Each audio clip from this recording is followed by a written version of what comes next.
అదొక deemed university కాలేజీగా ఉన్నప్పటి నుండే అందులో అనేక అవకతవకలు జరిగేవి. డీమ్డ్ యూనివర్సిటీ అయ్యాక ఇక అరాచకాలకు తెరతీసింది సంస్థ యాజమాన్యం. దేశంలో టాప్ ర్యాంకింగ్ కోసం కేంద్ర సంస్థలకే లంచాలిచ్చింది. తన విద్యా వ్యాపారం కోసం న్యాక్ చైర్మన్కే ఎరవేసింది. చివరికి తోడు దొంగలు అడ్డంగా సిబిఐకి దొరికిపోయారు.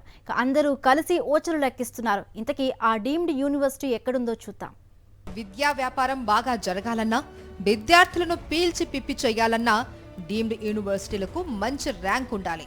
మరి అంత గొప్ప ర్యాంక్ ఉండాలంటే సంస్థలో అదే స్థాయిలో విద్యా ప్రమాణాలు ఉండాలి. కానీ గుంటూరు జిల్లాలోని కోనేరు లక్ష్మయ్య యూనివర్సిటీ ప్రమాణాలు పాటించకుండా కేంద్ర ప్రభుత్వ సంస్థ న్యాక్ చైర్మన్ అధికారులకు లంచాలిచ్చి ర్యాంకులు కొనుక్కుంటోంది.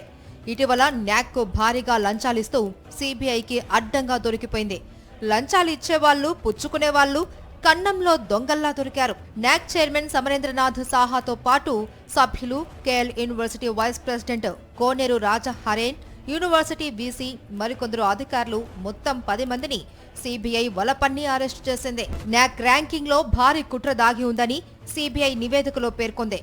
భారీగా ఫీజులు పెంచి విద్యార్థులను దోచుకోవాలి అన్న ఆలోచనలో భాగంగానే ర్యాంకింగ్ కోసం న్యాక్ చైర్మన్ అధికారులకు లంచాలు ఇచ్చారని సిబిఐ తెలిపింది.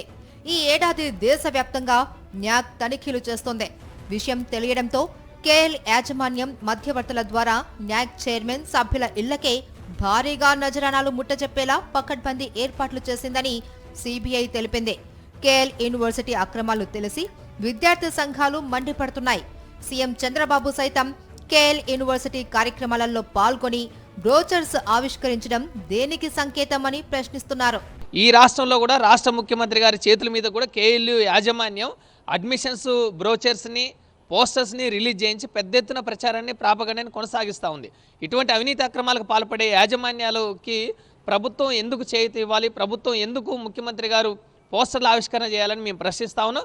ర్యాంకుల కోసం కేఎల్ యూనివర్సిటీ అరాచకాలు, అక్రమాలపై నిష్పక్షపాత దర్యాప్తు జరిపి యాజమాన్యంపై కఠిన చర్యలు తీసుకోవాలి అని ఎస్ఎఫ్ఐ డిమాండ్ చేసింది.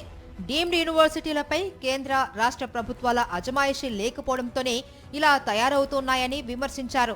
కేఎల్యు మీద ఎట్లాంటి ఒత్తిడి లేకుండా సిబిఐ ఎంక్వైరీ కొనసాగించాలి. ఖచ్చితంగా కేఎల్యు యాజమాన్యం మీద చర్యలు తీసుకోవాలని ఎస్ఎఫ్ఐ డిమాండ్ చేస్తూ ఉంది. ఖచ్చితంగా రాష్ట్ర, కేంద్ర ప్రభుత్వాల యొక్క ఈ యూనివర్సిటీల పైన వాళ్ళ అదుపు లేకపోవడం మాత్రమే దీనికి కారణమని చెప్పి మేము ఎస్ఎఫ్ఐగా భావిస్తున్నాం. న్యాక్ ర్యాంకింగ్ కోసం కేఎల్యు యాజమాన్యం అక్రమాలకు పాల్పడుతుందని సిబిఐకి పలువురు ఫిర్యాదు చేశారు. దాంతో సిబిఐ ఉన్నతాధికారులు ప్రత్యేక బృందాలను ఏర్పాటు చేసి రంగంలోకి దిగారు. గుంటూరు జిల్లా వడ్డేశ్వరంలోని కేఎల్ ప్రధాన క్యాంపస్తో పాటు దేశవ్యాప్తంగా 20 నగరాల్లోని న్యాక్ చైర్మన్ సభ్యులకు చెందిన ఇల్లు, కార్యాలయాల్లో ఏకకాలంలో తనిఖీలు నిర్వహించిన సిబిఐ అధికారులు వారి ఆస్తులు చూసి ఆశ్చర్యపోగా దాడులతో న్యాక్ చైర్మన్ సభ్యులు బిత్తరపోయారు.